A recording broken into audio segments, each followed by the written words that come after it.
Good morning, student. Welcome to the business study class of PUC first year. Today topic the concept in relating to internal trade, and this is the last topic of your internal trade chapter. Okay, that is vending machine as well as the role of industry and commerce associations in promotion of the internal trade. Okay, first we try to understand the concept of vending machine. ಹಾಗಾದರೆ good morning student, ಇವತ್ತಿನ ವ್ಯವಹಾರ ಅಧ್ಯಯನದ ಟಾಪಿಕಿಗೆ ಕಾನ್ಸೆಪ್ಟನ್ನು ನಾವು ನೋಡೋಣ. ಹಾಗಾದರೆ ವ್ಯವಹಾರ ಅಧ್ಯಯನದ ಆಂತರಿಕ ವ್ಯಾಪಾರ ಅಂತಕ್ಕಂಥ ಚಾಪ್ಟರ್ಸನ್ನು ನಾವು ನೋಡ್ತಾ ಇದ್ವಿ. ಹಾಗಾದರೆ ಆ ಚಾಪ್ಟರ್ದ ಕೊನೆಯ ಹಂತದಲ್ಲಿ ನಾವಿದ್ದೀವಿ. ಇವಾಗ ಆ ಟಾಪಿಕ್ಸ್ ಯಾವ್ಯಾವು ಅಂತಂತಂದರೆ ಮಾರಾಟದ ಯಂತ್ರಗಳು ಮತ್ತು ಆಂತರಿಕ ವ್ಯಾಪಾರದ ಪ್ರವರ್ತನೆಯಲ್ಲಿ ವಾಣಿಜ್ಯ ಮತ್ತು ಕೈಗಾರಿಕೆಗಳ ಸಂಘದ ಪಾತ್ರ, ಇವೆರಡೂ ಕಾನ್ಸೆಪ್ಟನ್ನು ಇವತ್ತಿನ ಕ್ಲಾಸಲ್ಲಿ ನೋಡೋಣ. ಹಾಗಾದರೆ ಫಸ್ಟ್ ವೆಂಡಿಂಗ್ ಮಷಿನ್ ಅಥವಾ ಮಾರಾಟದ ಯಂತ್ರಗಳು ಅಂತಕ್ಕಂಥ ಒಂದು ಕಾನ್ಸೆಪ್ಟನ್ನು ಕ್ಲಿಯರಾಗಿ ತಿಳ್ಕೊಳ್ಳೋಣ. Here so vending machines R the newest revolution in marketing methods, and they are operated through coins, and they are situated in the railway stations and flat railway stations, or it is also called as a platform. The suitable goods or the products for the selling of the products through a vending machines. The examples for that is soft drinks, milk, tickets, chocolates and newspapers, etcetera. ಹಾಗಾದರೆ first ಮಾರಾಟದ ಯಂತ್ರಗಳು ಅಂದರೆ ಏನಂತ ತಿಳ್ಕೊಳ್ಳೋಣ. ಹಾಗಾದರೆ ಮಾರಾಟದ ಯಂತ್ರಗಳು ಏನಾಗಿದೆಪ್ಪ ಅಂತಂತಂದರೆ ಮಾರಾಟ ಪ್ರಕ್ರಿಯೆ ವಿಧಾನಗಳ ಹೊಸವಾದಂಥ ಒಂದು ಏನಾಗಿದೆ ಅಂದರೆ ಕ್ರಾಂತಿ ಆಗ್ಯದ. ಹಾಗಾದರೆ ಈ ಒಂದು ಮಾರಾಟದ ಯಂತ್ರಗಳು ಅಂದರೆ ಸರಕುಗಳನ್ನು ಏನು ಮಾಡ್ತದೆ ರೀ, ಯಂತ್ರಗಳ ಮುಖಾಂತರ ಏನು ಮಾಡ್ತದೆ, ಮಾರಾಟ ಮಾಡ್ತದೆ. ಇಲ್ಲಿ ಯಾವುದೇ ರೀತಿಯಾದಂಥ ಸೇಲ್ಸ್ಮನ್ ಇರಂಗಿಲ್ಲ. ಜಸ್ಟ್ ಗೂಡ್ಸ್ ಅಥವಾ ಪ್ರಾಡಕ್ಟ್ಸ್ ಏನಿರ್ತಾವೆ, ಪ್ಯಾಕಿಂಗ್ ಇರ್ತಾವೆ. ಹಾಗಾದ್ರೆ ನೀವು ಅನ್ಬೋದು, ಮೇಡಮ್ ಇದನ್ನು ಯಾರಿನ ದುಡ್ಡು ಪೇ ಮಾಡಿ ಪ್ರಾಡಕ್ಟ್ಸನ್ನು ತೊಗೋತೀವಿ ಅಂತಂದರೆ, ಇಲ್ಲಿ ಮಷಿನ್ಸ್ ಏನಿರ್ತದಲ್ಲ ಆ ಮಷಿನ್ನಲ್ಲಿ ಸ್ಪೆಸಿಫಿಕ್ ಕಾಯಿನ್ಸ್ಗಳು ಏನು ಮಾಡ್ತಾರೆ ರೀ, ಮೆನ್ಷನ್ ಇರ್ತದೆ. ಆ ಕಾಯಿನನ್ನು ಹಾಕಿ ನಮ್ಗೆ ಯಾವ ಪ್ರಾಡಕ್ಟ್ಸ್ ಬೇಕಲ್ಲ ಆ ಪ್ರಾಡಕ್ಟ್ಸನ್ನು ನಾವೇನು ಮಾಡ್ತೀವಿ, ತೆಗೆದುಕೊಳ್ತೀವಿ. ಹಾಗಾದರೆ ಇದು ನಾಣ್ಯದ ಆಧಾರದ ಮೇಲೆ ಒಂದು ನಡೀತಕ್ಕಂಥ ಒಂದು ಯಂತ್ರ ಆಗ್ಯದ ಅಥವಾ ಮಾರಾಟದ ಯಂತ್ರ ಆಗ್ಯದ ಅಂತ ನಾವು ಹೇಳ್ತೀವಿ. ಹಾಗಾದರೆ ಇವುಗಳನ್ನು ನಾವು ಎಲ್ಲಿ ಹೆಚ್ಚಾಗಿ ಕಾಣ್ತೀವಿ ಅಂತಂತಂದರೆ ಬಸ್ ಸ್ಟಾಪ್ಗಳಲ್ಲಿ ಮತ್ತು ರೈಲ್ವೆ ಸ್ಟೇಷನ್ಗಳಲ್ಲಿ ನಾವೇನು ಮಾಡ್ತೀವಿ, ಹೆಚ್ಚಾಗಿ ಕಾಣ್ತೀವಿ. ಹಾಗಾದರೆ ಇಲ್ಲಿ ಮಾರಾಟವಾಗ್ತಕ್ಕಂಥ ವಸ್ತುಗಳಿಗೆ ಉದಾಹರಣೆಗಳು ಯಾವ್ಯಾವು ಅಂತಂತಂದರೆ ಬಿಸಿ ಪಾನೀಯಗಳು ಅಥವಾ ಹಾಟ್ ಡ್ರಿಂಕ್ಸ್ ಅಂತ ನಾವು ಹೇಳ್ತೇವಲ್ಲ ಅವಿರ್ಬೋದು ರೀ, ಚಾಕ್ಲೇಟ್ಸ್ ಇರ್ಬೋದು, ನ್ಯೂಸ್ ಪೇಪರ್ಸ್ ಇರ್ಬೋದು, ಮತ್ತಿನ್ನೇನು ರೀ ಹಾಲು ಇರ್ಬೋದು, ಮತ್ತು ಕೋಲ್ಡ್ ಡ್ರಿಂಕ್ಸ್ ಇರ್ಬೋದು. ಇಂಥ ವಸ್ತುಗಳನ್ನು ಅಂದರೆ ಜಾಸ್ತಿ ಹೆಚ್ಚಾಗಿ ಮಾರಾಟವಾಗ್ತಕ್ಕಂಥ ಮತ್ತು ಬೇಡಿಕೆ ಇರತಕ್ಕಂಥ ವಸ್ತುಗಳನ್ನ ಮಾತ್ರ ನಾವೇನು ಮಾಡ್ತೀವಿ, ಮಾರಾಟದ ಯಂತ್ರಗಳ ಮುಖಾಂತರ ನಾವೇನು ಮಾಡ್ತೀವಿ, ಮಾರಾಟವನ್ನು ಮಾಡ್ತೀವಿ. ಓಕೆ, ಹಾಗಾದರೆ ಇಲ್ಲಿ one of the examples for a vending machine that is in relating to banking sector. ಹಾಗಾದರೆ ಬ್ಯಾಂಕಿಂಗ್ದು ಒಂದು ವಲಯದಲ್ಲಿ ಕೂಡ ನಾವೇನು ಮಾಡ್ತೀವಿ, ಒಂದು ಮಷೀನನ್ನು ಕಾಣ್ತೀವಿ. ಹಾಗಾದರೆ that machine is called as a ATM. What is ATM? ATM is nothing but it is a automated teller machine ಅಂತ ನಾವು ಹೇಳ್ತೀವಿ. ಹಾಗಾದರೆ ಈ ಮಷಿನ್ ನಮಗೆ ಅದಕ್ಕೆ ಉಪಯುಕ್ತಕಾರಿಯಾಗಿದೆ ಅಂದರೆ ಇಲ್ಲಿ ನಾವು ಡೆಬಿಟ್ ಕಾರ್ಡ್ಗಳನ್ನು ಏನು ಮಾಡ್ತೀವಿ, ಆಪ್ರೇಟ್ ಮಾಡೋದ್ರ ಮುಖಾಂತರ ಕಸ್ಟಮರ್ಸ್ಗೆ ಯಾವಾಗ ದುಡ್ಡು ಬೇಕಾಗಿರ್ತದಲ್ಲ ಆವಾಗ ತೊಗೊಳಿಕ್ಕೆ ಏನಾಗ್ಯದ, ಉಪಯುಕ್ತಕಾರಿಯಾಗ್ಯದ. ಓಕೆ, ಹಾಗಾದರೆ the ATM is helpful for the customers. Whenever a customers require the money they can withdraw through a ATM. ATM ಮುಖಾಂತರ ತಮಗೆ ಬೇಕಾದಂಥ ಸಂದರ್ಭದಲ್ಲಿ ಹಣವನ್ನು ಅವ್ರು ಏನು ಮಾಡ್ತಾರೆ, ವಿಡ್ರಾ ಮಾಡ್ಕೊಳ್ತಾರೆ. ಹಾಗಾದರೆ what is the use of vending machine and what are the negative points of the vending machine we just discuss here. ಹಾಗಾದರೆ ವೆಂಡಿಂಗ್ ಮಷಿನ್ನ ಎಲ್ಲಿ ಯೂಸ್ ಮಾಡ್ತಾರೆ, ಯಾವ ರೀತಿ ಯೂಸ್ ಮಾಡ್ತೀವಿ, ಇಲ್ಲಿ ಸೇಲ್ ಆಗ್ತಕ್ಕಂಥ ವಸ್ತುಗಳು ಯಾವ್ಯಾವು, ಇದನ್ನೆಲ್ಲ ನೋಡಿದ ನಂತರ ನಾವು ಇದರಿಂದ ಏನು ನಮಗೆ ಉಪಯುಕ್ತದ, ಏನು ಇದರದ್ದು ಡ್ರಾಬ್ಯಾಕ್ ಅದಪ್ಪ ಅಂತಂದರೆ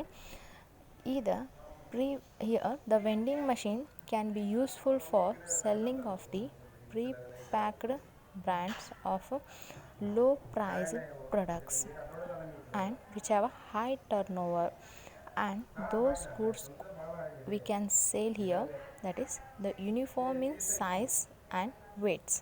ಹಾಗಾದರೆ ಈ ವೆಂಡಿಂಗ್ ಮಷಿನ್ ಅಥವಾ ಮಾರಾಟದ ಯಂತ್ರದ ಮುಖಾಂತರ ನಾವೇನು ಮಾರಾಟ ಮಾಡ್ತೇವಲ್ಲ ಅದು ಎಂಥ ವಸ್ತುಗಳಿಗೆ ಇಲ್ಲಿ ಆಗ್ತದೆ ಅಂತಂದರೆ ಆ ವಸ್ತುಗಳ ಬೆಲೆಗಳು ಏನಾಗಿರ್ತಾವೆ ರೀ ಕಡಿಮೆ ಆಗ್ತಾವೆ, ಬಟ್ ಹೆಚ್ಚು ಏನಾಗ್ತದೆ ಮಾರಾಟವಾಗ್ತಿರ್ತಾವೆ. ಅವ ಗಾತ್ರ ಮತ್ತು ತೂಕದಲ್ಲಿ ಏನಾಗಿರ್ತಾವೆ ರೀ ಒಂದೇ ಆಗಿರ್ತಾವೆ. ಮತ್ತು ಅದನ್ನು ಚೆನ್ನಾಗಿ ನಾವೇನು ಮಾಡ್ತೀವಿ ಪ್ಯಾಕ್ ಮಾಡಿರ್ತೀವಿ. ನೆಕ್ಸ್ಟ್ ಪ್ಯಾಕ್ ಮಾಡೋದ್ರ ಮುಖಾಂತರ ಅಂಥ ವಸ್ತುಗಳನ್ನು. ಹಾಗಾದರೆ ಮಾರಾಟದ ಯಂತ್ರಗಳು ಎದಕ್ಕೆ ನಮಗೆ ಏನು ಯಾವ ರೀತಿಯಾಗಿ ಉಪಯುಕ್ತ ಅಂದರೆ ಒಂದೇ ತೂಕ ಉಳ್ಳಂಥ, ಒಂದೇ ಗಾತ್ರದಲ್ಲಿ ಒಂದೇ ಇರ್ತಕ್ಕಂಥ ಮತ್ತು ಕಡಿಮೆ ಬೆಲೆ ಇರ್ತದೆ, ಹೆಚ್ಚು ಮಾರಾಟ ಆಗ್ತಿರ್ತದೆ ಅಂಥ ವಸ್ತುಗಳಿಗೆ ಇದೇನಾಗಿದೆ ರೀ ಸೂಕ್ತ ಆಗ್ಯದ, ಅಥವಾ ಅಂಥ ವಸ್ತುವನ್ನು ಸೇಲ್ ಮಾಡಲಿಕ್ಕೆ ಏನಾಗಿದೆ ಇದು ಹೆಚ್ಚು ಉಪಯುಕ್ತಕಾರಿಯಾಗಿದೆ ಅಂತ ನಾವು ಹೇಳ್ತೀವಿ. ಇನ್ನು ನೆಕ್ಸ್ಟ್ ಏನು ಇದರದ್ದು ಡ್ರಾಬ್ಯಾಕ್ಸ್ ಅಂದರೆ the drawbacks are the negative points in relating to vending machine. That is negative point. Here the installation cost or the initial cost of installation of a vending machine, that is here the initial cost or the installation cost is very high, and the repairs and maintenance cost is also high in case of the vending machine. ಇಲ್ಲಿ ಮಾರಾಟದ ಯಂತ್ರಗಳದ್ದು ಒಂದು drawbacks ಅಥವಾ negative points ಅಥವಾ ನಕಾರಾತ್ಮಕ ಅಂಶ ಯಾವುದನ್ನು ಕಾಣ್ತೀವಿ ಅಂದರೆ, ಈ ವೆಂಡಿಂಗ್ ಮಷಿನ್ಗಳನ್ನು ಇನ್ಸ್ಟಾಲ್ ಮಾಡಬೇಕು ಅಂತಂತಂದರೆ ಅಲ್ಲಿ ನಮ್ಗೆ ಏನಾಗ್ತದೆ ರೀ ಹ್ಯೂಜ್ ಕಾಸ್ಟ್ ಅಥವಾ ಹ್ಯೂಜ್ ಅಂದ್ರೆ ಹೆಚ್ಚಿನ ಒಂದು ವೆಚ್ಚವನ್ನು ನಾವೇನು ಮಾಡಬೇಕಾಗ್ತದೆ ಹಾಕಬೇಕಾಗ್ತದೆ. ಅದ್ರ ಜೊತೆಗೆ ಯಾವುದೇ ರೀತಿಯಾದಂಥ ರಿಪೇರ್ಸ್ ಇರ್ಬೋದು ರೀ, ಅದನ್ನು ಮೇಂಟೆನೆನ್ಸ್ ಕಾಸ್ಟು ಕೂಡ ಏನಾಗ್ತದೆ ಇಲ್ಲಿ ಜಾಸ್ತಿಯಾಗಿ ಬರ್ತದೆ. ಹಾಗಾದರೆ ಇನ್ನೊಂದು ಏನು ಇದ್ರದ್ದು ಡ್ರಾಬ್ಯಾಕ್ಸ್ ಅಂದರೆ whenever you are purchase the goods from the through a vending machine it is difficult to return. ಹಾಗಾದರೆ ಏನು ಇನ್ನೊಂದು ನೆಗೆಟಿವ್ ಪಾಯಿಂಟ್ಸ್ ಅಂತಂತಂದರೆ ಯಾವಾಗ ನೀವು ವೆಂಡಿಂಗ್ ಮಷಿನ್ನ ಮುಖಾಂತರ ಒಂದು ಪ್ರಾಡಕ್ಟ್ಸನ್ನು ಪರ್ಚೇಸ್ ಮಾಡ್ತಲ್ಲ ಅದನ್ನು ರಿಟರ್ನ್ ಮಾಡಲಿಕ್ಕೆ ಬರಲ್ಲ. That is a drawback. Dear students, this is all about the topic of the vending machine. In a vending machine we clear the meaning and the where vending machines are used and the products which are suitable for selling through a vending machine, as well as some plus points and some negative points in relating to vending machine. Okay dear students, this is all about the concept of vending machine. ಹಾಗಾದರೆ ಮಾರಾಟದ ಯಂತ್ರದಲ್ಲಿ ನಾವೇನನ್ನು ನೋಡಿದ್ವಿ ಅಂದರೆ ಮಾರಾಟದ ಯಂತ್ರ ಅಂದರೆ ಏನು, ಮಾರಾಟ ಯಂತ್ರವನ್ನು ಎಲ್ಲಿ ಹೆಚ್ಚಾಗಿ ನಾವು ಬಳಕೆ ಮಾಡ್ತೀವಿ ಅದು ಯೂಸ್ ಮಾಡ್ತೀವಿ. ನೆಕ್ಸ್ಟ್ ಇದಕ್ಕೆ ಸೂಟೇಬಲ್ ಆಗ್ತಕ್ಕಂಥ ಉತ್ಪನ್ನಗಳು ಅಥವಾ ಪ್ರಾಡಕ್ಟ್ಸ್ ಯಾವ್ಯಾವ ಅದಾವ. ಅದಾದ ನಂತರ ನೆಕ್ಸ್ಟ್ ನಾವೇನು ಮಾಡಿದ್ವಿ ಅಂತಂತಂದರೆ ಇದರದ್ದು ಏನು ಒಂದು ಉಪಯುಕ್ತ ಅದ, ಇದರದ್ದು ಏನು ಒಂದು ಡ್ರಾಬ್ಯಾಕ್ ಅದ ಅನ್ನೋದನ್ನು ನೋಡಿದ್ವಿ. ಹಾಗಾದರೆ ಇನ್ನು ನೆಕ್ಸ್ಟ್ ಕಾನ್ಸೆಪ್ಟ್ ಯಾವುದು ಅಂತಂದರೆ the role of commerce and industry association is in a promotion of internal trade. ಹಾಗಾದರೆ ಮುಂದಿನ ಕಾನ್ಸೆಪ್ಟ್ ಏನನ್ನು ನೋಡೋಣ ಅಂತಂದರೆ ಆಂತರಿಕ ವ್ಯಾಪಾರದ ಪ್ರವರ್ತನೆಯಲ್ಲಿ ವಾಣಿಜ್ಯ ಮತ್ತು ಕೈಗಾರಿಕೆ ಸಂಘಗಳ ಪಾತ್ರ ಯಾವ ಥರ ಇದೆ ಅನ್ನೋದನ್ನು ನೋಡೋಣ. ಅಂದರೆ ಇದರ ಅರ್ಥ ಏನಪ್ಪ ಅಂತಂದರೆ ಆಂತರಿಕ ವ್ಯಾಪಾರವನ್ನು ಅಭಿವೃದ್ಧಿ ಅಥವಾ ಬೆಳವಣಿಗೆಯನ್ನು ಗೊಳಿಸಲಿಕ್ಕೆ ಇಲ್ಲಿ ಇಂಡಸ್ಟ್ರಿ ಮತ್ತು ಕಾಮರ್ಸ್ ರಿಲೇಟೆಡ್ ಕೆಲವೊಂದಿಷ್ಟು ಅಸೋಸಿಯೇಷನ್ಸ್ಗಳನ್ನು ಮಾಡಿದ್ದಾರೆ. ಆ ಅಸೋಸಿಯೇಷನ್ಸ್ಗಳಿಂದ ನಮ್ದು ಇಂಟರ್ನಲ್ ಟ್ರೇಡ್ ಮೇಲೆ ಯಾವ ಥರ ಇನ್ಫ್ಲೂಯೆನ್ಸ್ ಆಗ್ತದೆ, ಯಾವ ಥರ ನಮಗೆ ಯೂಸ್ಫುಲ್ ಆಗ್ತದೆ, ಅಲ್ಲಿ ಇರ್ತಕ್ಕಂಥ ಪ್ರಾಬ್ಲಮ್ಸನ್ನು ಯಾವ ಥರ ರಿಮೂವ್ ಮಾಡ್ತದೆ ಅನ್ನೋದನ್ನು ನಾವು ಕಾಣ್ತೀವಿ. ಹಾಗಾದರೆ ಇಲ್ಲಿ the associations of industrial business are formed to promote and protect the common interest as well as the achieving of the goals. ಹಾಗಾದರೆ ಈ ಒಂದು ಏನು ಕೈಗಾರಿಕೆ ಮತ್ತು ವಾಣಿಜ್ಯ ಒಂದು ಸಂಘಗಳ ಅದಾವಲ್ಲ ಪಾತ್ರ, ಅದು ಯಾವ ರೀತಿಯಾಗಿ ಆಂತರಿಕ ಪ್ರವರ್ತನೆ ಇದ್ರ ಇಂಟೆನ್ಷನ್ ಏನು ಅಂತಂತಂದರೆ ಕೆಲವೊಂದಿಷ್ಟು ಸಮಾನವಾದಂಥ ಹಿತಾಸಕ್ತಿಯನ್ನು ಮತ್ತು ಕೆಲವೊಂದಿಷ್ಟು ಆಬ್ಜೆಕ್ಟಿವ್ಗಳನ್ನು ಸಾಧನೆ ಮಾಡುವಂಥ ಒಂದು ಉದ್ದೇಶ ಇಟ್ಟುಕೊಂಡು ಈ ಸಂಘಗಳನ್ನು ಏನು ಮಾಡಿದಾರೆ ರಚಿಸಲಾಗಿದೆ. ಹಾಗಾದರೆ few examples in relating to the some association, that is ASSOCHAM. ASSOCHAM means ASSOCHAM. Here the ASSOCHAM, the full form of ASSOCHAM, that is Associated Chamber of Commerce and Industry. Okay, these are one of the examples of commerce and industrial association. The next one, that is CII. CII means Confederation of Indian Industry. The one more, that is FICCI. FICCI means Confederation and here the Federation of Indian Chamber of Commerce and Industry. These are the few examples of the Commerce and Industrial Association. These are the chambers, or it is also called as an association, which give the national guardians of trade, commerce and industry. ಹಾಗಾದರೆ ಈ ಒಂದು ಏನು associations ಅಥವಾ chambers ಇದಾವಲ್ಲ, ಇದಕ್ಕೆ ಏನಿದೆ ಸಮಾನ ಹಿತಾಸಕ್ತಿ ಮತ್ತು ಕೆಲವೊಂದಿಷ್ಟು ಉದ್ದೇಶಗಳನ್ನ ಸಾಧಿಸಲಿಕ್ಕೆ ಏನಾಗಿದಾವೆ ರೀ, ಫಾರ್ಮ್ಡ್ ಆಗಿದಾವೆ. ಹಾಗಾದರೆ ಇದಕ್ಕೆ ಕೆಲವೊಂದಿಷ್ಟು ಉದಾಹರಣೆಗಳನ್ನು ನಾವು ಯಾವ ನೋಡ್ತೀವಿ ಅಂದರೆ, ಒಂದು ಆಸ್ಕಾಮ್ ಅಂತ ನಾವು ನೋಡ್ತೀವಿ. ಆಸ್ಕಾಮ್ದು ಫುಲ್ ಫಾರ್ಮ್ ಏನಂತಂತಂದರೆ ಆಸ್ಕಾಮ್ ASSOCOCHAM ಅಂತಂದರೆ ಏನಂತಂತಂದರೆ ವಾಣಿಜ್ಯ ಮತ್ತು ಕೈಗಾರಿಕಾ ಸಂಘಟಿತ ಮಂಡಳಿ ಅಂತ ನಾವು ಹೇಳ್ತೀವಿ. ನೆಕ್ಸ್ಟ್ CII ಬರ್ತದೆ ರೀ, ಕಾನ್ಫೆಡರೇಷನ್ ಆಫ್ ಇಂಡಿಯನ್ ಇಂಡಸ್ಟ್ರಿ. ಇದರ ಅರ್ಥ ಏನಂದರೆ ಭಾರತದ ಕೈಗಾರಿಕೆಗಳ ಒಕ್ಕೂಟ ಅಂತ ನಾವು ನೋಡ್ತೀವಿ. ಆಮೇಲೆ ಇನ್ನೊಂದು ಎಕ್ಸಾಂಪಲ್ ಏನು ಅಂದರೆ FICCI, federation of Indian chamber of commerce and industry ಅಂತ ಬರ್ತದೆ, ಭಾರತದ ವಾಣಿಜ್ಯ ಮತ್ತು ಕೈಗಾರಿಕಾ ಮಂಡಳಿಗಳ ಒಕ್ಕೂಟ ಅಂತ ಹೇಳ್ತೀವಿ. ಹಾಗಾದರೆ ಇವನಿಷ್ಟು ಏನು ಮಾಡಿದ್ದಾರೆ ಅಂದರೆ ನಮ್ಮ ದೇಶದಲ್ಲಿ ಸ್ಥಾಪಿಸಿರ್ತಕ್ಕಂಥ ಒಂದು ಏನಾಗಿದಾವೆ ರೀ, ಅಸೋಸಿಯೇಷನ್ಸ್ ಅಥವಾ ಚೇಂಬರ್ಸ್ ಅಂತ ಆಗಿದಾವೆ. ಹಾಗಾದರೆ ಇವು ನಮ್ಮ ದೇಶದಲ್ಲಿ ಒಂದು ಕಾರ್ಯವನ್ನು ನಿರ್ವಹಿಸ್ತಕ್ಕಂಥ ಒಂದು ಅಸೋಸಿಯೇಷನ್ಸ್ ಅಥವಾ ಸಂಘಟನೆಗಳು ಆಗಿದಾವೆ. ಹಾಗಾದರೆ ಇವು ಇನ್ನೊಂದು ಏನು ನಮಗೆ ಹೆಲ್ಪ್ ಆಗ್ಯದ ಅಂತಂದರೆ here these chambers are associations are helpful to or plays a very important or the catalytic role for development of economic development as well as the growth of a country.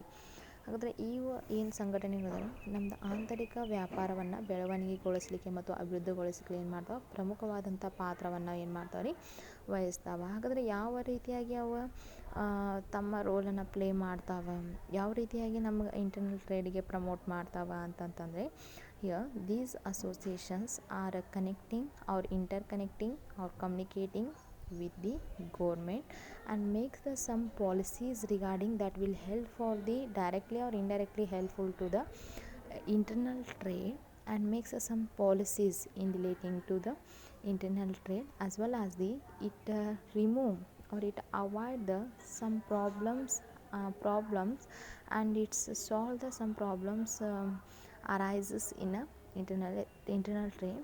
These are the some of the examples placed by these associations. ಹಾಗಾದರೆ ಇಲ್ಲಿ ವಾಣಿಜ್ಯ ಮತ್ತು ಕೈಗಾರಿಕೆಗಳು ಯಾವ ರೀತಿಯಾಗಿ ನಮ್ಮದು ಆರ್ಥಿಕ ಬೆಳವಣಿಗೆಯನ್ನು ಹೊಂದಲಿಕ್ಕೆ ಅಥವಾ ಅಭಿವೃದ್ಧಿಯನ್ನು ಹೊಂದಲಿಕ್ಕೆ ಕಾರ್ಯವನ್ನು ನಿರ್ವಹಿಸ್ತಾವೆ ಅಂತಂತಂದರೆ ಇವು ಸರ್ಕಾರದೊಂದಿಗೆ ಏನು ಮಾಡ್ತಾವೆ, ಮಾತುಕತೆಯನ್ನು ನಡೆಸುವುದ್ರ ಮುಖಾಂತರ ಏನು ಆಂತರಿಕ ವ್ಯಾಪಾರದಲ್ಲಿ ಅಡಚಣೆಗಳು ಬರ್ತಾವೆ ಅವುಗಳನ್ನು ನಿರ್ಮೂಲನೆ ಮಾಡಿ ಕೆಲವೊಂದಿಷ್ಟು ನೀತಿ ನಿಯಮಾವಳಿಗಳನ್ನು ರೂಪಿಸೋದ್ರ ಮುಖಾಂತರ ವ್ಯವಹಾರದಲ್ಲಿ ಪಾರದರ್ಶಕತೆಯನ್ನು ಏನು ಮಾಡ್ತಾವೆ, ತರ್ತಾವೆ.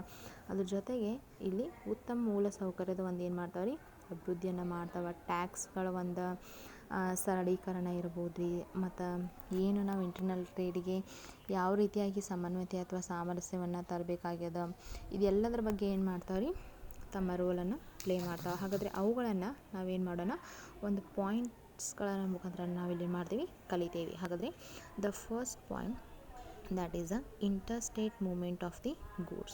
Here the Chamber of Commerce and Industry is one of the association which will help for remove the problems in interstate movements of goods. Here these problems may be this chamber solve these problems for which include the goods which include the registration of vehicles, surface transport policies, construction of highways and roads. ಹಾಗಾದರೆ ಇಲ್ಲಿ ಒಂದನೇದು point ನಾವೇನನ್ನು ನೋಡ್ತೀವಿ ಅಂದರೆ ಅಂತಾರಾಜ್ಯ ಸರಕುಗಳ ಸಾಗಾಣಿಕೆಯನ್ನು ನಾವೇನು ಮಾಡ್ತೀವಿ, ನೋಡ್ತೀವಿ. ಹಾಗಾದರೆ ಈ ಅಂತಾರಾಜ್ಯ ಸಾಗಾಣಿಕೆಗಳಲ್ಲಿ ವಾಣಿಜ್ಯ ಮತ್ತು ಕೈಗಾರಿಕಾ ಮಂಡಳಿ ಇದ್ದಿದ್ದು ಏನು ಮಾಡ್ತದೆ ರೀ, ಒಂದು ರಾಜ್ಯದಿಂದ ಇನ್ನೊಂದು ರಾಜ್ಯಕ್ಕೆ ಸರಕುಗಳನ್ನು ಸಾಗಾಣಿಕೆ ಮಾಡಬೇಕಾದ್ರೆ ಸಹಾಯವನ್ನು ಏನು ಮಾಡ್ತದೆ, ನೀಡ್ತದೆ. ಹಾಗಾದರೆ ಅದು ಯಾವ ರೀತಿಯಾಗಿ ಸಹಾಯವನ್ನು ಮಾಡ್ತದೆ ಅಂದರೆ ವಾಹನಗಳ ಒಂದು ನೋಂದಣಿ ಇರ್ಬೋದು ರೀ, ಭೂ ಸಾರಿಗೆ ನೀತಿಗಳಿರ್ಬೋದು, ಮತ್ತು ರಸ್ತೆಗಳನ್ನು ನಿರ್ಮಾಣ ಮಾಡ್ತಕ್ಕಂಥ ಒಂದು ವಿಷಯದಲ್ಲಿ ಅದೇನು ಮಾಡ್ತದೆ, ಸರ್ಕಾರಕ್ಕೆ ಸರಿಯಾದ ಮತ್ತು ಸೂಕ್ತ ರೀತಿಯಾದಂಥ ಸಲಹೆಗಳನ್ನು ನೀಡೋದ್ರ ಮುಖಾಂತರ ಒಂದು ಏನು ಮಾಡ್ತದೆ ರೀ, ನಮ್ದು ಆಂತರಿಕ ವ್ಯಾಪಾರವನ್ನು ಏನು ಮಾಡ್ತದೆ, ಪ್ರಮೋಟ್ ಮಾಡ್ತದೆ. ಓಕೆ, ದ ಸೆಕೆಂಡ್ ಒನ್ ಏನು ಅಂತಂತಂದರೆ ಇಲ್ಲಿ octroi and other local levies. Okay, here octroys and other local levies are the one of the tax or the one of the main revenue for the local government. And here whenever these tax collected, whenever a people entering into a state or a municipal limits, on that time this tax is collected. When the industrial and commerce chambers are tried to imposition is not at least at the cost of smooth transportation of the local trade. Here ಎರಡನೇ point ನಾವೇನು ನೋಡ್ತೀವಿ ಅಂದರೆ ಅಂತಾರಾಜ್ಯ ಸರಕುಗಳ ಸಾಗಾಣಿಕೆ ಆದ ನಂತರ ಪಟ್ಟಣ ಪ್ರವೇಶ ಮತ್ತು ಇತರ ಸ್ಥಳೀಯ ತೆರಿಗೆಗಳನ್ನು ನಾವೇನು ಮಾಡ್ತೀವಿ, ನೋಡ್ತೀವಿ. ಹಾಗಾದರೆ ಇವು ಏನಾಗ್ಯದಪ್ಪ ಅಂತಂದರೆ ನಗರಸಭೆ ಮತ್ತು ನಗರ ಪಾಲಿಕೆ ಅಂತ ನಾವೇನು ಹೇಳ್ದಲ್ಲ, ಅದಕ್ಕೆ ಮೇನಾಗಿ ಬರ್ತಕ್ಕಂಥ ಒಂದು ಏನಾಗ್ಯದ ರೀ, ಆದಾಯದ ಮೂಲ ಆಗ್ಯದ.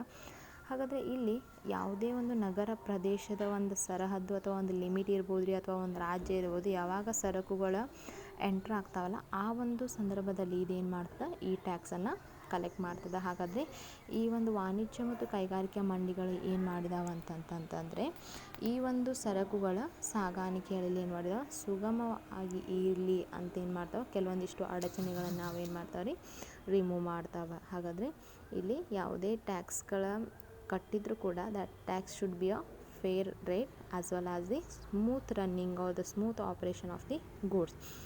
ಟ್ಯಾಕ್ಸ್ ಅಥವಾ ತೆರಿಗೆಯನ್ನು ಕಟ್ಟಿದ ನಂತರ ಸರಕುಗಳ ಸುಗಮ ರೀತಿಯಲ್ಲಿ ಸಾಗಾಣಿಕೆ ಹೊಂದುವ ಥರ ಏನು ಮಾಡ್ತದೆ, ಇದು ನೋಡ್ಕೊಳ್ತದೆ. Okay, this also one of the point. Next point that is a harmonisation of sales tax structure and value added tax. Here the Chamber of Commerce and Industries also plays one of the important role in case of harmonization of sales tax structure and value added tax. When the different states having its different tax structure and here the state government, that state tax is in relating to state government, and these chambers make a rational structure for formation of the sales tax, and there should be uniform rates across the states. This will help for the promoting the balance of trade and avoiding the cascading effects. Here the cascading effects is nothing but it is a double tax on tax. This purpose is remove the sales tax and makes the value added tax that will help for the transporting of goods or the products from one state to another state. ಮೂರನೇ point ಯಾವುದನ್ನು ನೋಡ್ತೇವೆ ಅಂದರೆ ಮಾರಾಟದ ತೆರಿಗೆ ರಚನೆ ಮತ್ತು ಮೌಲ್ಯಾಧಾರಿತ ತೆರಿಗೆಗಳ ನಡುವೆ ಸೌಹಾರ್ದತೆಯನ್ನು ನಾವೇನು ಮಾಡ್ತೀವಿ, ಈ ಪಾಯಿಂಟನ್ನು ನೋಡ್ತೀವಿ. ಹಾಗಾದರೆ ವ್ಯಾಪಾರ ಮತ್ತು ಕೈಗಾರಿಕೆ ಸಂಘಟನೆಗಳು ಯಾವ ರೀತಿಯಾಗಿ ಇಲ್ಲಿ ಪಾತ್ರವನ್ನು ವಹಿಸ್ತಾವಂದರೆ ಈ ವಾಣಿಜ್ಯ ಮತ್ತು ಕೈಗಾರಿಕಾ ಮಂಡಳಿ ಇದ್ದವರು ಸರ್ಕಾರ ಜೊತೆಗೆ ಏನು ಮಾಡ್ತದೆ ರೀ, ಮಾತುಕತೆಯನ್ನು ನಡೆಸೋದ್ರ ಮುಖಾಂತರ ವಿವಿಧ ರಾಜ್ಯಗಳು ವಿವಿಧ ತೆರಿಗೆ ಒಂದು ರೇಟ್ ಅಥವಾ ದರವನ್ನು ಹೊಂದಿರುವುದರಿಂದ ಇಲ್ಲೇನಾಗ್ತದೆ, ತೆರಿಗೆಯಲ್ಲಿ ಸರ್ವಸಮ್ಮತವಾದಂಥ ಮತ್ತು ಏಕರೂಪದ ದರದ ಒಂದು ಮಾರಾಟದ ಒಂದು ಏನು ಮಾಡಬೇಕಾ, ಜಾರಿಗೆಯನ್ನು ತರಬೇಕು ಅಂತ ಏನು ಮಾಡ್ತದೆ ರೀ, ಅದು ಒಂದು ಟ್ಯಾಕ್ಸ್ ರೇಟ್ ಅಂತ ಇರ್ತದೆ. ಅದಕ್ಕೆ ನಾವು ಏನಂತ ಕರಿತೀವಿ ಅಂದರೆ ವ್ಯಾಲ್ಯೂ ಆ್ಯಡೆಡ್ ಟ್ಯಾಕ್ಸ್ ಅಥವಾ ಮೌಲ್ಯಾಧಾರಿತ ತೆರಿಗೆ ನೀತಿ ಅಂತ ನಾವೇನು ಮಾಡ್ತೀವಿ, ಹೇಳ್ತೀವಿ. ಇದು ಏನಾಗಿದೆ, ವ್ಯಾಟ್ ಅಂತ ನಾವೇನು ಮಾಡ್ತೀವಿ, ಹೇಳ್ತೀವಿ. ಇದು ಏಕರೂಪದ ಒಂದು ತೆರಿಗೆಯನ್ನು ಜಾರಿಗೊಳಿಸ್ತದೆ. ಮೌಲ್ಯಾಧಾರಿತ ತೆರಿಗೆ ನೀತಿಯನ್ನು ಜಾರಿಗೊಳಿಸುವುದರಿಂದ ಇಲ್ಲಿ ತೆರಿಗೆಯ ಮೇಲೆ ತೆರಿಗೆ ಅಥವಾ ಕ್ಯಾಸ್ಕೇಡಿಂಗ್ ಇಫೆಕ್ಟ್ಸ್ ಅಂತ ನಾವೇನು ಹೇಳ್ತೇವಲ್ಲ ಅದನ್ನು ನಾವಿಲ್ಲಿ ಅವಾಯ್ಡ್ ಮಾಡಲಿಕ್ಕೆ ಏನಾಗುತ್ತೆ, ಸಾಧ್ಯ ಆಗ್ತದೆ. ಓಕೆ, ಹಾಗಾದರೆ ಇದು ಕೂಡ ಒಂದು ಏನಾಗಿದೆ ರೀ, ಒಂದು association, commerce and industrial associations ಒಂದು ಏನಾಗಿದೆ, ಒಂದು ಹೆಲ್ಪ್ ಆಗ್ಯದ ಅಥವಾ ಒಂದು ಯೂಸ್ಫುಲ್ನೆಸ್ ಆಗ್ಯದ ಅಂತ ನಾವು ಹೇಳ್ಬೋದು. Next point that is a marketing of agro products and related issues. Here these associations or these federations make a some policies or the some interaction with the farming corporations, and it is also make give us some subsidies in relating to agro products that will help for the farmers. And these agencies are inter-revenue and interact with the concerned agencies like farming corporation that will help for the farmers can get the agro products with a reasonable price and give us some subsidies to the farmers. Okay, it is also help for the promoting of a internal trade. Next point ನಾವು ಯಾವುದನ್ನು ಕಾಣ್ತೀವಿ ಅಂದರೆ ಕೃಷಿ ಉತ್ಪನ್ನಗಳ ಮಾರಾಟ ಸಂಬಂಧಿಸಿದ ವಿಷಯಗಳನ್ನು ನಾವೇನು ಮಾಡ್ತೀವಿ ನೋಡ್ತೀವಿ. ಹಾಗಾದರೆ ಇಲ್ಲಿ ಕೃಷಿಕರ ಒಂದು ಸಂಘಗಳು ಹಾಗೂ ಮತ್ತು ಇತರ ಒಂದು ಒಕ್ಕೂಟಗಳ ಒಂದು ಏನು ಮಾಡ್ತಾರೆ ಅಂದರೆ ಉತ್ಪನ್ನಗಳ ಒಂದು ಸ್ಥಳೀಯವಾದಂಥ ಒಂದು ಸಹಾಯಧನ ಇರ್ಬೋದು ಅಥವಾ ಮಾರುಕಟ್ಟೆ ಅಂದರೆ ಕೃಷಿ ಉತ್ಪನ್ನಗಳ ಒಂದು ಮಾರುಕಟ್ಟೆಗೆ ಸಂಬಂಧ ಕೆಲವೊಂದಿಷ್ಟು ನೀತಿಗಳಲ್ಲಿ ಒಂದು ನಿರ್ಣಾಯಕ ಅಥವಾ ದಿಶೆಯನ್ನು ಒಂದು ರೋಲನ್ನು ಅದೇನು ಮಾಡ್ತದೆ ರೀ ಪ್ಲೇ ಮಾಡ್ತದೆ. ಹಾಗಾದರೆ ಇಲ್ಲಿ ಕೃಷಿ ಉತ್ಪನ್ನಗಳ ಒಂದು ಮಾರಾಟ ಇರ್ಬೋದು ರೀ ಅಥವಾ ಅದಕ್ಕೆ ಸಂಬಂಧಪಟ್ಟಂಥ ಕೆಲವೊಂದಿಷ್ಟು ಸಬ್ಸಿಡಿಗಳಿರ್ಬೋದು ಮತ್ತು ಅದಕ್ಕೆ ಸೇಲ್ಸ್ಗೆ ಸಂಬಂಧಪಟ್ಟಂಥ ಕೆಲವೊಂದಿಷ್ಟು ಪಾಲಿಸಿಗಳನ್ನು ಏನು ಮಾಡ್ತಿದ್ದಾರೆ ಅದು ಸಿಸ್ಟಮೆಟಿಕ್ಕಾಗಿ ಜಾರಿಗೊಳಿಸ್ತದೆ ಅಥವಾ ಕ್ರಮಬದ್ಧವಾಗಿ ಅದನ್ನು ಜಾರಿಗೊಳಿಸುವುದ್ರ ಮುಖಾಂತರ ಏನು ಮಾಡ್ತದೆ. ಹಾಗಾದರೆ ಇದು ಜಾರಿ ಯಾವ ರೀತಿಯಾಗಿ ವಹಿಸ್ತದೆ ಅಂತಂದರೆ ಈ ಕೃಷಿಕ ಸಂಘಗಳು ಏನಿರ್ತಾವಲ್ಲ ಅವುಗಳ ಜೊತೆಗೆ ಅದು ಏನು ಮಾಡ್ತದೆ ಸ್ಪಂದಿಸ್ತದೆ ಅಥವಾ ಕೈ ಜೋಡಿಸೋದ್ರ ಮುಖಾಂತರ ಏನು ಮಾಡ್ತದೆ ಕೃಷಿ ಉತ್ಪನ್ನಗಳ ಮೇಲೆ ಇರ್ತಕ್ಕಂಥ ಕೆಲವೊಂದಿಷ್ಟು ತೆರಿಗೆ ನೀತಿಗಳನ್ನು ಅಥವಾ ಮಾರುಕಟ್ಟೆ ನೀತಿಗಳನ್ನು ಅದೇನು ಮಾಡ್ತದೆ ಒಂದು ಅದಕ್ಕೆ ಒಂದು ಫೇರ್ ಅಥವಾ ಒಂದು ಒಳ್ಳೆಯ ನೀತಿಗಳನ್ನು ರೂಪಿಸೋದ್ರ ಮುಖಾಂತರ ಅದೇನು ಮಾಡ್ತದೆ ಇಂಟರ್ನಲ್ ಟ್ರೇಡ್ಗೆ ಪ್ರಮೋಟ್ ಮಾಡ್ತದೆ. ನೆಕ್ಸ್ಟ್ ಪಾಯಿಂಟ್ ಏನು ಅಂದರೆ weights and majors and prevention of duplication brands. Here, the Commerce and Industrial Association plays one of the most important role in case of the weights and measures of a prevention of duplication brands from the point of protect the interest of consumers as well as the traders.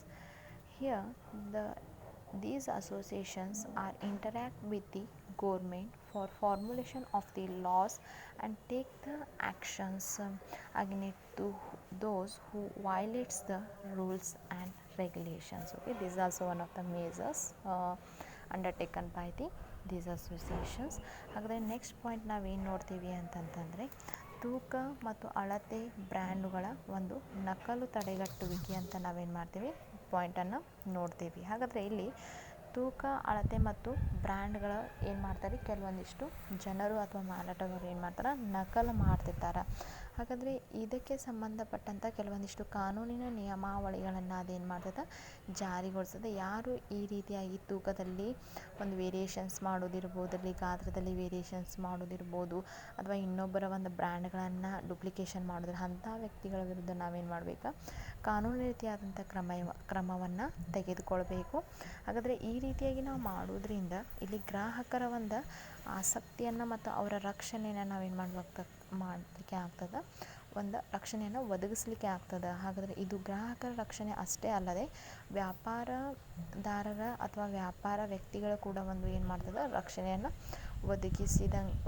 ಒದಗಿಸಿದಂತೆ ಆಗ್ತದೆ. ಹಾಗಾದರೆ ಇದು ಯಾವ ರೀತಿಯಾಗಿ ಇದು ಮಾಡ್ತದೆ ಅಂತಂದರೆ ಸರ್ಕಾರದ ಜೊತೆ ಅದೇನು ಮಾಡ್ತದೆ ಸರ್ಕಾರಕ್ಕೆ ಮನವರಿಕೆಯನ್ನು ಮಾಡಿಕೊಡ್ತದೆ ಅಥವಾ ಸರ್ಕಾರಕ್ಕೆ ಏನು ಮಾಡ್ತದೆ ಕೆಲವೊಂದಿಷ್ಟು ಗೈಡ್ಲೈನ್ಸ್ಗಳನ್ನು ನೀಡೋದ್ರ ಮುಖಾಂತರ ಅದಕ್ಕೆ ಏನು ಮಾಡ್ತದೆ ರೀ ಇಂಥ ಒಂದು ಅಕ್ರಮ ಒಂದು ಚಟುವಟಿಕೆಗಳನ್ನ ತಡೆಗಟ್ಟಲಿಕ್ಕೆ ಏನಾಗಿದೆ ಈ ಅಸೋಸಿಯೇಷನ್ಸ್ ಏನಾಗಿದೆ ಸಹಾಯಕಾರಿಯಾಗಿದ್ದಾವೆ ಅಂತ ನಾವೇನು ಮಾಡ್ತೀವಿ ನೋಡ್ತೀವಿ. ಓಕೆ, ಇನ್ನು ನೆಕ್ಸ್ಟ್ ಪಾಯಿಂಟ್ ಏನು ಅಂತಂತಂದರೆ ಎಕ್ಸೈಸ್ ಡ್ಯೂಟಿ ಅಂತ ಬರ್ತದೆ.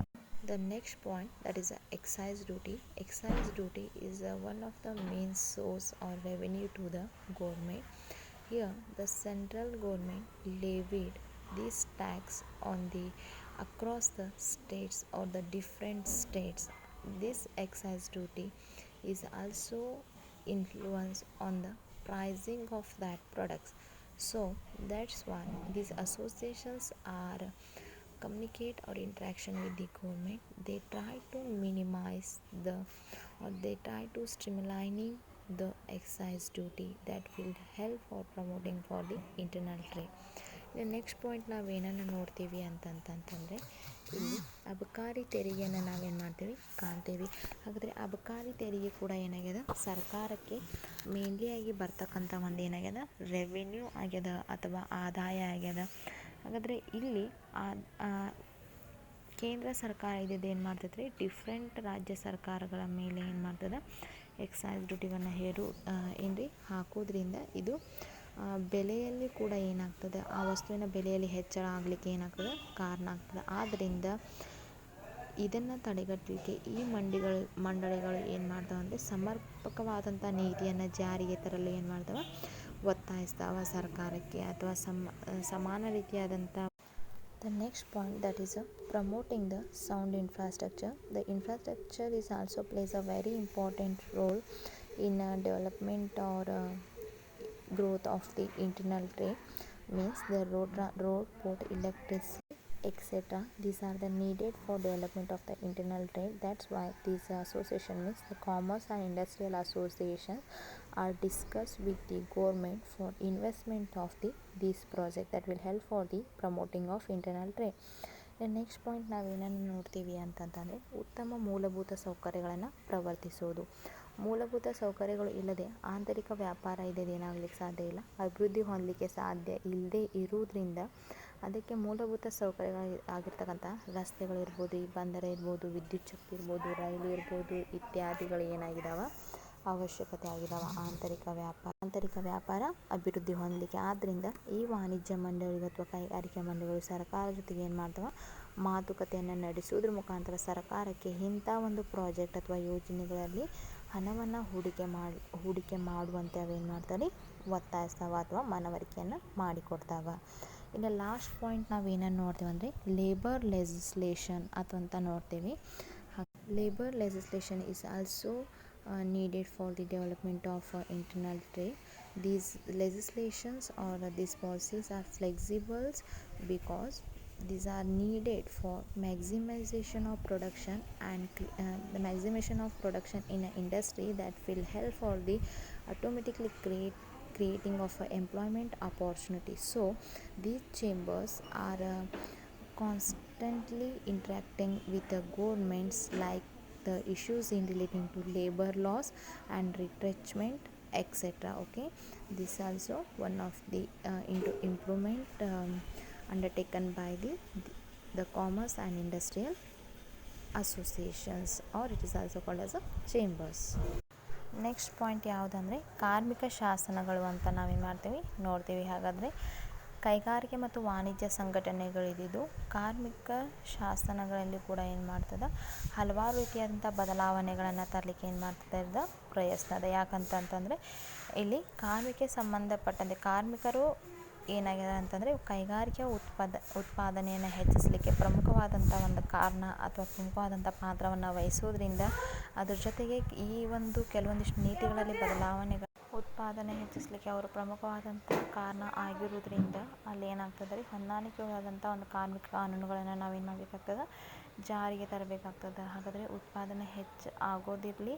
ನೆಕ್ಸ್ಟ್ ಇದರಿಂದ ಕೈಗಾರಿಕೆಗಳು ಹೆಚ್ಚಾಗಿರೋದ್ರಿಂದ ಇಲ್ಲಿ ಉದ್ಯೋಗಾವಕಾಶ ಕೂಡ ಏನಾಗ್ತದೆ ಸೃಷ್ಟಿಯಾಗ್ತದೆ. ಸೊ ಈ ಸಂಘಟನೆಗಳಿದ್ದು ಮಾತ್ರ ಸರ್ಕಾರ ಜೊತೆಗೆ ಮಾತುಕತೆಯನ್ನು ಅಥವಾ ಸಂಪರ್ಕವನ್ನು ಸಾಧಿಸಿಕೊಂಡು ಏನು ಮಾಡ್ತದೆ ಕಾರ್ಮಿಕರಿಗೆ ಸಂಬಂಧಪಟ್ಟಂಥ ಒಂದು ಕೆಲವೊಂದಿಷ್ಟು ಕಾನೂನುಗಳನ್ನು ಮತ್ತು ಅವರಿಗೆ ಸಂಬಂಧಪಟ್ಟಂಥ ಕೆಲವೊಂದಿಷ್ಟು ಸಮಸ್ಯೆಗಳನ್ನು ಏನು ಮಾಡ್ತದೆ ಯೋಗ್ಯ ರೀತಿಯಲ್ಲಿ ಅದು ಚರ್ಚಿಸ್ತದೆ ಅಥವಾ ಕೆಲವೊಂದಿಷ್ಟು ಕಾನೂನುಗಳನ್ನು ಅವರಿಗೆ ಪೂರಕವಾದಂಥ ಕಾನೂನುಗಳನ್ನು ಅದೇನು ಮಾಡ್ತದೆ ಜಾರಿಗೆ ತರ್ತದೆ. ಓಕೆ, ಹಾಗಾದರೆ ಇದು ಒಂದು ಕೊನೆಯಾದಂಥ ಪಾಯಿಂಟ್ ಆಗಿದೆ. ಯಾವ್ದು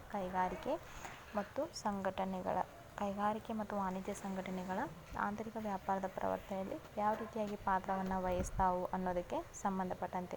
ಹಾಗಾದರೆ ಅವಿಷ್ಟು ಪಾಯಿಂಟ್ ಯಾವ್ರಿ ಫಸ್ಟು ಕನ್ನಡದಲ್ಲಿ ನಾವು ನೋಡಬೇಕಾದ್ರೆ ಮೊದಲನೇ ಪಾಯಿಂಟ್ ಯಾವುದು ಅಂತಂತಂದರೆ ಅಂತಾರಾಜ್ಯ ಸರಕುಗಳ ಸಾಗಾಣಿಕೆ ಇರ್ಬೋದು ರೀ, ಪಟ್ಟಣ ಪ್ರವೇಶ ಮತ್ತು ಇತರ ಸ್ಥಳೀಯ ತೆರಿಗೆಗಳು ಇರ್ಬೋದು, ಮಾರಾಟ ತೆರಿಗೆ ರಚನೆ ಮತ್ತು ಮೌಲ್ಯಾಧಾರಿತ ತೆರಿಗೆಗಳ ನಡುವಿನ ಒಂದು ಸೌಹಾರ್ದತೆ ಇರ್ಬೋದು, ಕೃಷಿ ಉತ್ಪನ್ನಗಳ ಮಾರಾಟ ಮತ್ತು ಸಂಬಂಧಿಸಿದಂಥ ಒಂದು ವಿಷಯಗಳಿರ್ಬೋದು, ತೂಕ ಮತ್ತು ಅಳತೆ ಮತ್ತು ಬ್ರ್ಯಾಂಡ್ಗಳ ಒಂದು ನಕಲು ತಡೆಗಟ್ಟೆಗೂ ಇರ್ಬೋದು, ಅಬಕಾರಿ ತೆರಿಗೆ ಇರ್ಬೋದು. ನೆಕ್ಸ್ಟ್ ಉತ್ತಮ ಮೂಲಭೂತ ಸೌಕರ್ಯಗಳನ್ನು ಪ್ರವರ್ತಿಸುವುದು. ಲಾಸ್ಟ್ ಒನ್ ಕಾರ್ಮಿಕ ಶಾಸನಗಳು. Dear students, these are the points in relating to industry and commerce chambers or the association plays a role in relating to promoting of internal trade, such as the first point, that is interstate movement of goods. Second one, octroi and other local levies. The third one, harmonization of sales tax structure and value added tax. The fourth one, that is the marketing of agro products and related issues. The next one, weights and measures and prevention of duplication of brands. The next point, that is the sixth one, excise duty. The seventh one, promoting sound infrastructure. Last one, that is the eighth point, labor legislation. Okay, these are the points in relating to the industry and commerce associations plays a role for promoting of internal trade. Okay, yes student, you observe one point here. There are 8 points, so it may ask for the 8 marks questions. Okay, dear students, this is all about the topic of the vending machine as well as the role of commerce and industrial association is in a promotion of internal trade. In this chapter, means in a internal trade, we have discussed the topic of what is internal trade and the what types of the internal trade. How many types of internal trade? There are 2 types of internal trade. One is the retail trade and then is the wholesale trade. After that, the different services provided by the retailer as well as the wholesaler. The next topic, that is the types of the retailer. Under the types of the retailer, the internet retailer and fixed shop retailer, and we have already discussed the different types of the internet retailer and fixed shop retailer. The next the topic, that is vending machines, and the last one, that is a role of commerce and industrial associations for promotion of internal trade. ಹಾಗಾದರೆ and in this, the today topic or the today concept is the lost concepts of the internal trade. Next class I will send the question answers of the internal trade. and ಇವತ್ತಿನ class ನಾವು ಏನನ್ನು ನೋಡಿದ್ವಿ ಅಂತಂತಂದರೆ, vending machines ಅಥವಾ ಮಾರಾಟದ ಯಂತ್ರಗಳು ಮತ್ತು ಕೈಗಾರಿಕೆ ಮತ್ತು ವಾಣಿಜ್ಯ ಸಂಘಟನೆಗಳ ಪಾತ್ರ ಆಂತರಿಕ ವ್ಯಾಪಾರವನ್ನು ಅಭಿವೃದ್ಧಿಗೊಳಿಸಲಿಕ್ಕೆ ಯಾವ ರೀತಿಯಾಗಿ ಪಾತ್ರವನ್ನು ವಹಿಸ್ತಾವ ಅಂತಕ್ಕಂಥ ಕಾನ್ಸೆಪ್ಟನ್ನು ನಾವೇನು ಮಾಡಿದ್ವಿ, ನೋಡಿದ್ವಿ ಡಿಯರ್ ಸ್ಟೂಡೆಂಟ್ಸ್. ಹಾಗಾದರೆ ಇವು 2 ಕಾನ್ಸೆಪ್ಟ್ನಾಗ್ರಿ ಲಾಸ್ಟ್ ಟಾಪಿಕ್ಸ್ ಆಗಿದ್ದಾವೆ. ಅದರ ಆಂತರಿಕ ವ್ಯಾಪಾರದ ಒಂದು ಚಾಪ್ಟರ್ಸ್ನಲ್ಲಿ ನಾವೇನೇನನ್ನು ಸ್ಟಡಿ ಮಾಡಿದ್ವಿ ಅಂತಂತಂದರೆ, ಆಂತರಿಕ ವ್ಯಾಪಾರ ಅಂದರೆ ಏನು, ಆಂತರಿಕ ವ್ಯಾಪಾರದಲ್ಲಿ ಎಷ್ಟು ವಿಧಗಳಿದ್ದಾವೆ. ಹಾಗಾದರೆ ಆಂತರಿಕ ವ್ಯಾಪಾರದಲ್ಲಿ ಎಷ್ಟು ವಿಧ ಅಂಥೇಳಿ ನಾನು 2 ವಿಧ ಅಂತ ಹೇಳಿದ್ದೀನಿ. ಒಂದು ಹೋಲ್ಸೇಲ್ ಇರ್ಬೋದು, ದ ನೆಕ್ಸ್ಟ್ ಒನ್ ರಿಟೇಲರ್ ಇರ್ಬೋದು. ಆದ ನಂತರ ಹೋಲ್ಸೇಲರ್ ಮತ್ತು ರಿಟೇಲರ್ ಯಾವ ರೀತಿಯಾಗಿ ಸೇವೆಯನ್ನು ಸಲ್ಲಿಸ್ತಾರೆ, ಯಾರ್ಯಾರಿಗೆ ಸೇವೆಯನ್ನು ಸಲ್ಲಿಸ್ತಾರೆ ಅಂತಕ್ಕಂಥದ್ದನ್ನು ನೋಡಿದ್ವಿ. ಅದಾದ ನಂತರ ರಿಟೇಲರ್ ಒಳಗೆ ಟೈಪ್ಸನ್ನು ನಾವೇನು ಮಾಡಿದ್ವಿ, ನೋಡಿದ್ವಿ. ಅಂದರೆ ಚಿಲ್ಲರೆ ವ್ಯಾಪಾರಿ ಒಳಗೆ ಟೈಪ್ಸನ್ನು ನಾವು ನೋಡಿದ್ವಿ. ಹಾಗಾದರೆ ಚಿಲ್ಲರೆ ವ್ಯಾಪಾರಿ ಒಳಗೆ ಎಷ್ಟು ಟೈಪ್ಸ್ ಅಂತ ನಾನು ಹೇಳಿದ್ದೀರಿ, 2 ಟೈಪ್ಸ್ ಅಂತ ಹೇಳಿದೆ. ಒಂದು ಏನ್ರಿ ಇಂಟರ್ನೆಟ್ ರಿಟೇಲರ್ ಮತ್ತು ಸ್ಥಿರ ಅಂಗಡಿ ಚಿಲ್ಲರೆ ವ್ಯಾಪಾರ ಅಂತ ನಾವೇನು ಮಾಡ್ತೀವಿ, ಹೇಳ್ತೀವಿ. ಹಾಗಾದರೆ ಸ್ಥಿರ ಅಂಗಡಿ ಚಿಲ್ಲರೆ ವ್ಯಾಪಾರ ಒಳಗೂ ಕೆಲವೊಂದಿಷ್ಟು ನಾವೇನು ಮಾಡಿದ್ವಿ, ಭಾಗಗಳನ್ನು, ವಿಭಾಗಿ ಅಂಗಡಿ ಇರ್ಬೋದು, ಸರಪಳಿ ಅಂಗಡಿ ಇರ್ಬೋದು, ಗೃಹ ಆದೇಶದ ಒಂದು ಮಳಿಗೆಗಳಿರ್ಬೋದು, ಈ ರೀತಿಯಾಗಿ ನಾವೇನು ಮಾಡಿ ಶೃಂಗ ಮಾರುಕಟ್ಟೆಗಳಿರ್ಬೋದು. ಈ ಹಲವಾರು ವಿಧಗಳು, ಅವುಗಳ ಲಕ್ಷಣಗಳು, ಅವುಗಳ ಅನುಕೂಲಗಳೇನು, ಅನಾನುಕೂಲಗಳೇನು ಅಂತಕ್ಕಂಥ ಎಂಟೈರ್ ಕಾನ್ಸೆಪ್ಟನ್ನು ನಾವು ನೋಡಿದ್ವಿ. ಅದಾದ ನಂತರ ನಾವು ಮಾರಾಟ ಯಂತ್ರಕ್ಕಂಥ ಕಾನ್ಸೆಪ್ಟ್ ನೋಡಿದ್ವಿ. ದ ಲಾಸ್ಟ್ ಟಾಪಿಕ್ ನಾವೇನು ನೋಡಿದ್ವಿ, ಕೈಗಾರಿಕೆ ಮತ್ತು ವಾಣಿಜ್ಯಗಳ ಒಂದು ಸಂಘಟನೆಗಳ ಒಂದು ಪಾತ್ರ ಏನದ ಆಂತರಿಕ ವ್ಯಾಪಾರದಲ್ಲಿ. ಹಾಗಾದರೆ ಇವತ್ತಿನ ಕಾನ್ಸೆಪ್ಟ್ ನಾವೇನು ಕಲ್ತಿದ್ದೇವಲ್ಲ, ಈ ಕಾನ್ಸೆಪ್ಟ್ ಮ್ಯಾಗ ಏನು ಕ್ವಶನ್ಸ್ ಬರ್ಬೋದು ಅಂದರೆ 4 ಮಾರ್ಕ್ಸಿಗೆ ಏನು ಕೇಳ್ಬೋದು ರೀ, briefly explain the concepts of the concepts of the vending machines ಅಂತ ಕೇಳ್ಬೋದು. ಅಂದರೆ ಏನು, ಮಾರಾಟದ ಯಂತ್ರಗಳದ ಒಂದು ಏನದ ಸಂಕ್ಷಿಪ್ತವಾದಂಥ ಒಂದು ಟಿಪ್ಪಣಿ ಬರೀರಿ ಅಥವಾ ಬ್ರೀಫ್ ಎಕ್ಸ್ಪ್ಲನೇಷನ್ ಬರೀರಿ ಅಂದಾಗ ಅದು ಹಂಗಂದ್ರೆ ಏನು, ಅದು ಎಲ್ಲಿ ಸಿಚುವೇಟ್ ಆಗಿರ್ತದೆ, ಯಾವುದಕ್ಕೆ ಸೂಟೇಬಲ್ ಆಗ್ಯದ, ಅದ್ರ ಪ್ಲಸ್ ಪಾಯಿಂಟ್ ಏನದ, ನೆಗೆಟಿವ್ ಪಾಯಿಂಟ್ ಏನದ ನಾವು ನೀವು ಬರಿಬೇಕಾಗ್ತದೆ. ಅದ್ರದ್ದು one more questions in relating to this one, that is explain how the industry and commerce associations are plays important role in relating to promoting of internal trade ಅಂತ ಕೇಳ್ಬೋದು. ಹಾಗಾದರೆ ಇನ್ನೊಂದು question ಏನು ಕೇಳ್ಬೋದು ರೀ, ಯಾವ ರೀತಿಯಾಗಿ ವ್ಯಾಪಾರ ಮತ್ತು ಕೈಗಾರಿಕೆ ಸಂಘಟನೆಗಳು ಆಂತರಿಕ ವ್ಯಾಪಾರವನ್ನು ಅಭಿವೃದ್ಧಿಗೊಳಿಸಲಿಕ್ಕೆ ತಮ್ಮ ಪಾತ್ರವನ್ನು ವಹಿಸ್ತಾವ ಅನ್ನೋದನ್ನು ಎಕ್ಸ್ಪ್ಲೇನ್ ಮಾಡಿರಿ ಅಂತ 8 ಮಾರ್ಕ್ಸಿಗೆ ಕೇಳುವಂಥದ್ದು ಏನದ ರೀ ಚಾನ್ಸಸ್ ಅದ. ಹಾಗಾದರೆ ಅದನ್ನು ಆದರೂ ಏನಾದರೂ ಕೇಳ್ಬೋದು, ಯಾಕಂದರೆ ಇಲ್ಲಿ 8 ಪಾಯಿಂಟ್ಸ್ಗಳಿರೋದ್ರಿಂದ ಒಂದೊಂದು ಪಾಯಿಂಟಿಗೆ ಏನಾಗ್ತದೆ, ಒಂದೊಂದು ಮಾರ್ಕ್ಸ್ ಕೇಳ್ತಕ್ಕಂಥ ಒಂದೊಂದು ಮಾರ್ಕ್ಸ್ ಅಲಾಟ್ ಆಗ್ತಕ್ಕಂಥ ಒಂದೇನದ ರೀ ಚಾನ್ಸಸ್ ಅದ. ಸೊ ಇದನ್ನು ನೀವೇನು ಮಾಡ್ಕೊಳ್ರಿ. ಹಾಗಾದರೆ ಇಲ್ಲಿಗೆ ಈ ಚಾಪ್ಟರ್ ಏನಾಯ್ತು ರೀ ಕಂಪ್ಲೀಟ್ ಆಯಿತು. ನೆಕ್ಸ್ಟ್ ಕ್ಲಾಸ್ ನಾನು ಏನು ಮಾಡ್ತೀನಿ, ಈ ಚಾಪ್ಟರ್ದು ಒಂದು ಕ್ವಶನ್ ಆನ್ಸರ್ಸನ್ನು ನಿಮಗೆ ಏನು ಮಾಡ್ತೀನಿ, ಸೆಂಡ್ ಮಾಡ್ತೀನಿ. ಅದನ್ನು ಸಿಸ್ಟಮೆಟಿಕ್ಕಾಗಿ ನಿಮ್ಮ ಫೇರ್ನಲ್ಲಿ ಏನು ಮಾಡಿರಿ, ಎಂಟ್ರಿ ಮಾಡಿರಿ ಅಥವಾ ಬರೀರಿ. ಇನ್ನು ನೆಕ್ಸ್ಟ್ ಇದ್ರ ನೋಟ್ಸು ಕೂಡ ಏನು ಮಾಡಿರಿ, ನಿಮ್ಮ ಫೇರ್ ಬುಕ್ನಾಗ ಬರೀರಿ. Okay dear students, this is all about the today topic, that is a concept of internal trade. Under the internal trade we have discussed, that is vending machines and the role of industry and commerce associations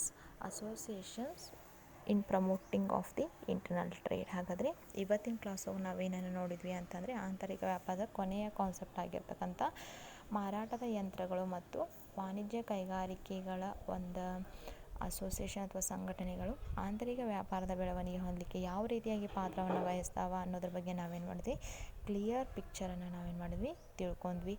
ಹಾಗಾದರೆ we see the next concepts in the next class. Before that one ಇನ್ನೊಂದು questions ಏನು ಬರ್ಬೋದು ಇಲ್ಲಿ ಅಂದರೆ, expand ಅಂತಾದರೂ ಕೇಳ್ಬೋದು. ಹಾಗಾದರೆ expand ಒಳಗೆ ಅವ್ರು ಏನು ಕೇಳ್ಬೋದು ರೀ, ಎಕ್ಸ್ಪಾಂಡ್ ಎಸ್ಕಾಮ್ ಅಂತ ಕೇಳ್ಬೋದು. ಹಾಗಾದರೆ ಎಸ್ಕಾಮ್ ಅಂದರೆ ನಾನು ಏನು ಹೇಳಿದ್ದೀನಿ ರೀ, associated chamber of commerce and industry ಅಂತಾದರೂ ಕೇಳ್ಬೋದು, ಅಥವಾ ಸಿ ಐ ಕೇಳ್ಬೋದು. ಸಿ ಐ ಅಂದರೆ ಕಾನ್ಫೆಡ್ರೇಷನ್ ಆಫ್ ದಿ ಇಂಡಸ್ಟ್ರಿ ಅಂತ ಹೇಳ್ತೀವಿ. ಅಥವಾ ಇನ್ನೊಂದು ಏನು ಬರೋದ್ರಿ, FICCI ಅಂತ ಬರ್ತದೆ.